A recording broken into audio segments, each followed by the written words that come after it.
All right, let's get into it. We're about to break down an ancient text that, honestly, reads like a modern drama. It's all about the kind of choices we face every single day. It's really a story of two competing invitations, right? And each one comes with a huge promise, but also a very different price tag. Okay, so let's just jump right into the core idea here. The entire chapter really hinges on this one powerful thought. It's telling us that real knowledge isn't just about collecting facts, like you're on a game show. It's a deep understanding that starts with a certain mindset, a sense of awe and respect. And then, on the flip side, it defines a fool not as someone who's unintelligent, but as someone who actively rejects the very things that could make them better: wisdom and discipline. They just don't want it.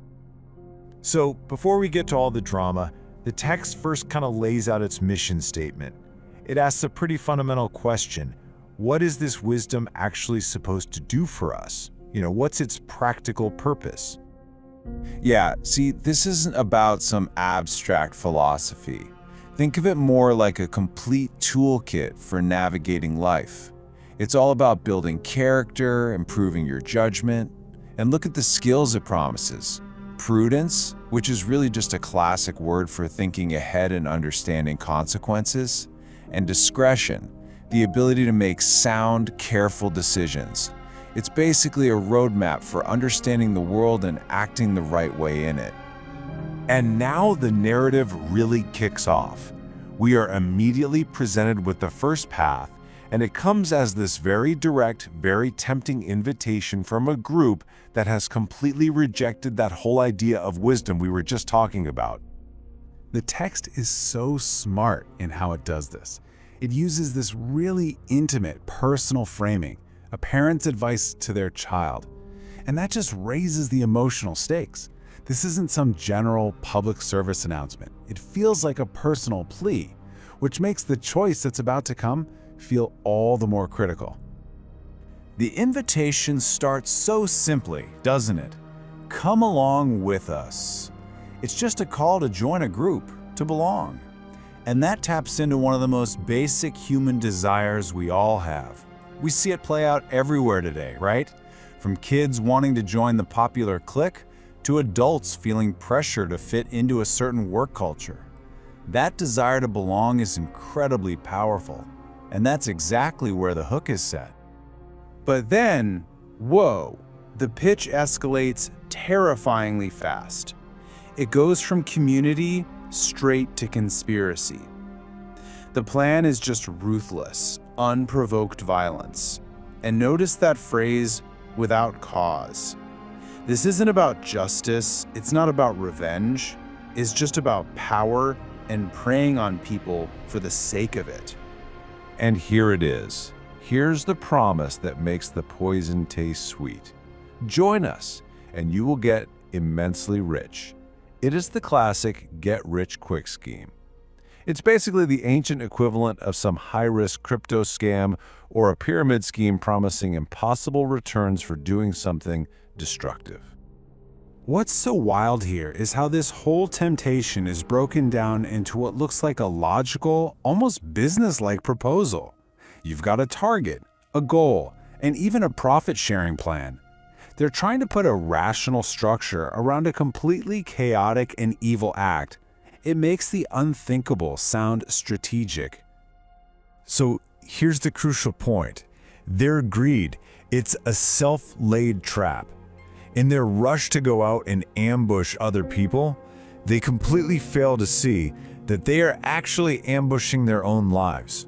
The very path of unjust gain they think is going to make them rich is the one that ultimately destroys them. Okay, so let's move to the second path. The whole narrative shifts, pretty dramatically actually, and a new character enters the stage to offer a starkly different choice. And this isn't a whisper in the shadows, this is a voice for everyone to hear. Now this is brilliant. The text takes wisdom, this abstract idea, and turns it into a living, breathing character. And by doing this, it shows that wisdom isn't some hidden secret for an elite few.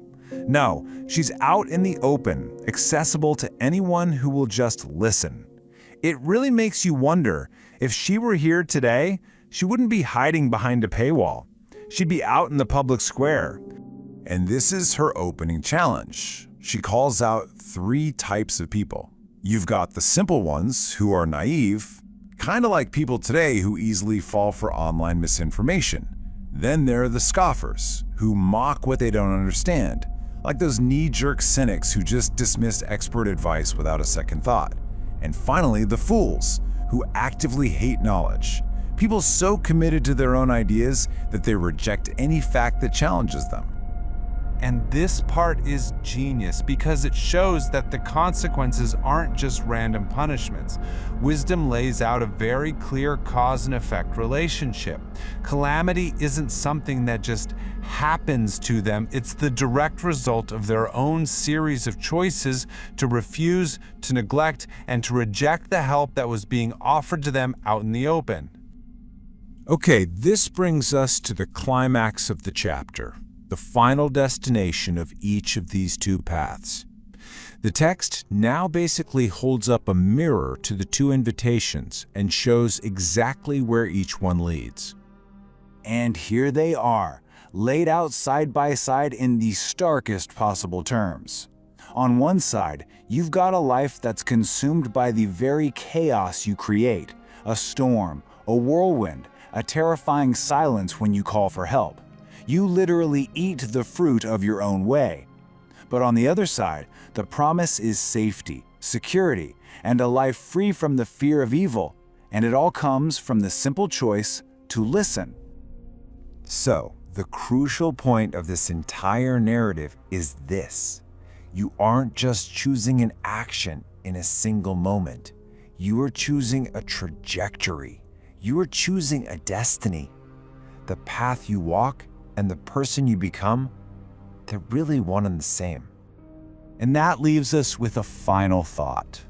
If this timeless drama of choice, this battle between the whispered temptation of easy gain and the public call to wisdom, where is wisdom crying out now, and are we positioned to listen?